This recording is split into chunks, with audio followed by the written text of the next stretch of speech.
Hello, Saints. Last time we talked about Asaph's Psalm 73. God had holding him by the right hand. We see the world around us. We sometimes think we stand apart from it, maybe stand above it. Asaph realized he was part of it. Standing before God, he wasn't much better than the rest of humanity that he thought to judge. He saw himself as the wild animal before God. In the next psalm, there in Psalm 74, again, written by Asaph, is not a regular psalm. It's got a maskil, and I won't go into a lot of discussion, but this psalm is presented as either to be used as a teaching tool, or maybe he's just writing a piece to contemplate these things about God. Maybe both. And he starts off in the first 12 verses. He says, God, why have you rejected us forever? Why does your anger smoke against the sheep of your pasture? Remember, we're talking about the smoke of your nostrils. We see this in Psalms 18:8, where the smoke of God's nose when you're angry at somebody. Why does your anger smoke against the sheep of your pasture? Remember your congregation, which you have purchased of old, which you have redeemed to be the tribe of your inheritance, and this Mount Zion where you have dwelt. Turn your footsteps toward the perpetual ruins. The enemy has damaged everything within the sanctuary. Your adversaries have roared in the midst of your meeting place. They have set up their own standards for signs. It seems as if one has lifted up his axe in a forest of trees, and now all its carved work they smash with hatchets and hammers. They have burned your sanctuary to the ground. They have defiled the dwelling place of your name. They said in their heart, let us completely subdue them. They have burned all the meeting places of God in the land. We do not see our signs. There is no longer any prophet to tell us how this is going to end.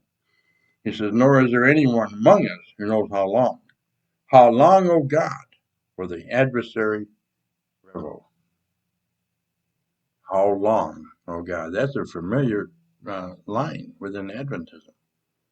We see this in Daniel chapter 8, verse 13. We read that little section there in Daniel 8, verses 9 to 12, about the little horn persecuting God's people.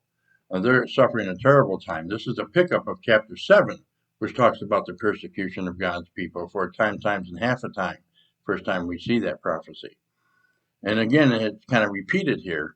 And then the question goes out in verse 13 to that certain angel, which we've talked about in the past, being the pre-incarnate Jesus, the Palmoni, the wonderful numberer.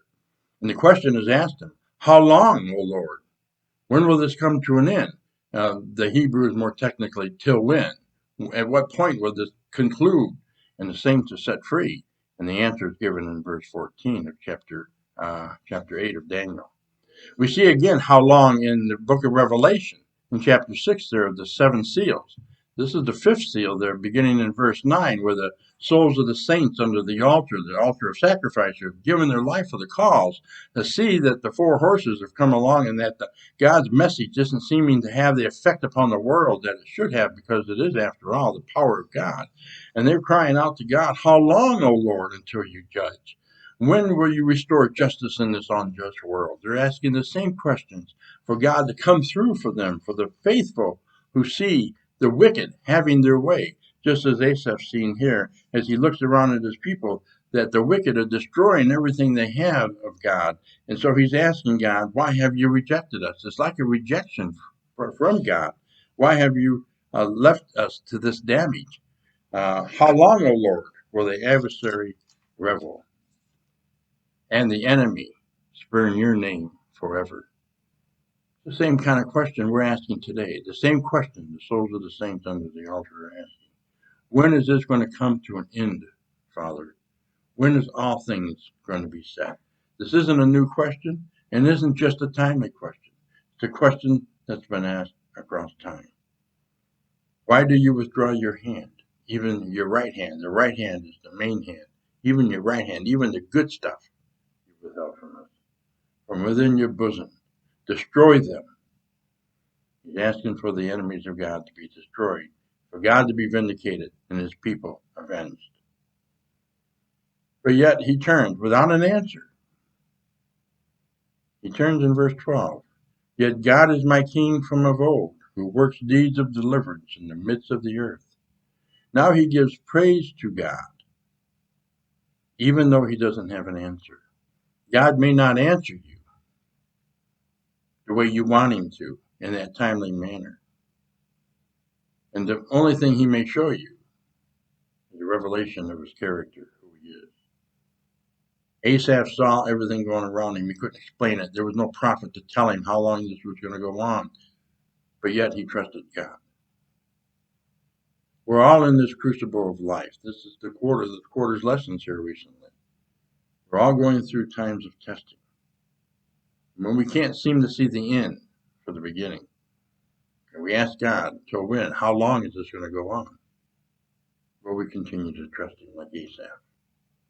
He says, yet God is my king from of old, whose works deeds of deliverance in the midst of the earth. Is God your deliverer? Will you trust him as we go forth into the future? Praise him with Asaph, from the man of old to us today. We're all one people, just at different times. Let's lift the name of God. In the midst of our trials, in the midst of uncertainty, trust him.